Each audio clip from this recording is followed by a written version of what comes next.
Le redressement productif est donc à l'ordre du jour. Et il y a urgence, au vu de la vitesse à laquelle dépérit notre industrie et du caractère abyssal du déficit de la balance commerciale. Ce redressement suppose celui de la compétitivité de notre tissu économique. Pour beaucoup, notamment les représentants du patronat, la question de la compétitivité semble se réduire à celle du coût du travail.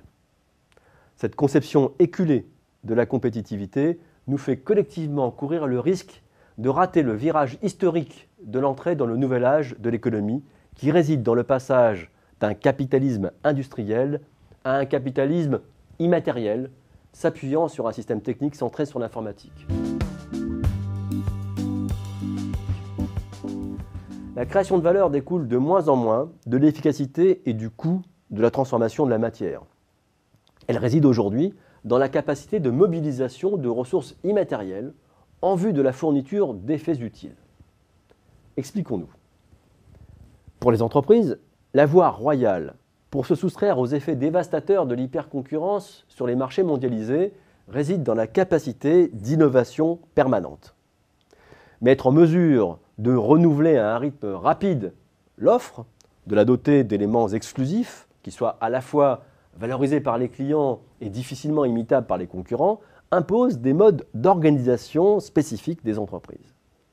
En effet, il ne s'agit plus de mobiliser la main-d'œuvre dans les meilleures conditions de coût, mais de mobiliser le cerveau d'œuvre, c'est-à-dire la ressource immatérielle que constituent les capacités créatives des individus. Cela suppose pour les entreprises de réviser leur organisation au profit de plus d'horizontalité et de davantage de sens donné au travail, de mettre les intelligences en réseau à l'intérieur de l'entreprise, mais aussi en jetant des ponts vers l'extérieur afin de capter les formidables ressources cognitives que recèle leur environnement, par des relations partenariales avec les fournisseurs, la coopération avec la recherche publique, et plus généralement la mobilisation de l'intelligence collective.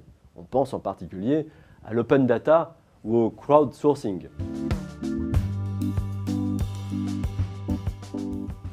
Le développement de cette capacité créative ne doit pas seulement viser l'élaboration de produits innovants. Elle doit nourrir la mise en œuvre de nouveaux modèles économiques de nature servicielle. Les clients ne recherchent jamais des produits pour eux-mêmes, mais pour les effets utiles attendus de leur usage, pour la capacité de ces produits à les aider à résoudre des problèmes. Délivrer des solutions suppose de bâtir des offres autour de bouquets de biens et de services complémentaires dans l'usage, dont la valeur ajoutée réside dans la pertinence de la composition et la qualité de l'intégration. Les portefeuilles d'activité des entreprises traversent désormais les secteurs d'activité et remettent en cause notre conception du système productif fondée sur un découpage sectoriel. Fournir des effets utiles et offrir des solutions implique également de faire évoluer la relation marchande d'une polarisation sur le moment de la transaction au profit d'une relation personnalisée, dense et qui s'inscrit dans la durée, siège d'une coproduction avec le client. De grandes entreprises comme IBM ont compris depuis longtemps tout le bénéfice qu'elles pouvaient tirer de ce basculement du produit vers le service. Ces modèles économiques serviciels ne sont pas seulement un formidable levier de création de valeur pour les entreprises. Sous certaines conditions, ils peuvent être un moyen de concilier, par la dématérialisation de la production de la valeur, la croissance de l'activité économique avec le développement durable qui constituera, à n'en point douter, l'enjeu majeur du XXIe siècle. Déplacer le centre de gravité de l'activité économique de la production et de la vente de biens à la fourniture d'effets utiles et de solutions, autrement dit, des moyens vers les fins, fait sortir le processus de création de valeur d'une logique quantitative, la maximisation du nombre de produits vendus, à une logique qualitative, conduisant à l'internalisation de l'économie de matière au cœur même des modèles de rentabilité. Mettre la capacité d'innovation permanente au service de modèles économiques serviciels, voilà donc l'enjeu d'une approche renouvelée de la compétitivité. La question du coût du travail perd subitement sa pertinence alors que celle du développement des capacités créatives et relationnelles s'impose comme les nouveaux fondements de la compétitivité.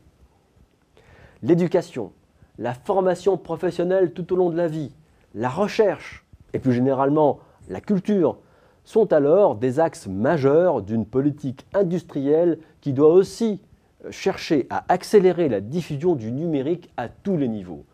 Car les technologies du numérique sont au cœur du fonctionnement de cette économie de l'immatériel pour mettre en réseau les intelligences, fournir les plateformes permettant de délivrer les solutions et économiser la main-d'œuvre dans les tâches répétitives peu créatrices de main-d'œuvre. Nous ne restaurerons pas notre compétitivité en tentant de faire renaître l'industrie d'hier. Notre capacité de rebond passe par notre aptitude à participer à l'émergence d'une nouvelle organisation des activités économiques qui mettent l'homme au cœur, à la fois comme ressource et comme finalité. Bref, négocier le passage de l'économie à l'économie, I pour intelligence, informatique, service, et finalement pour immatériel.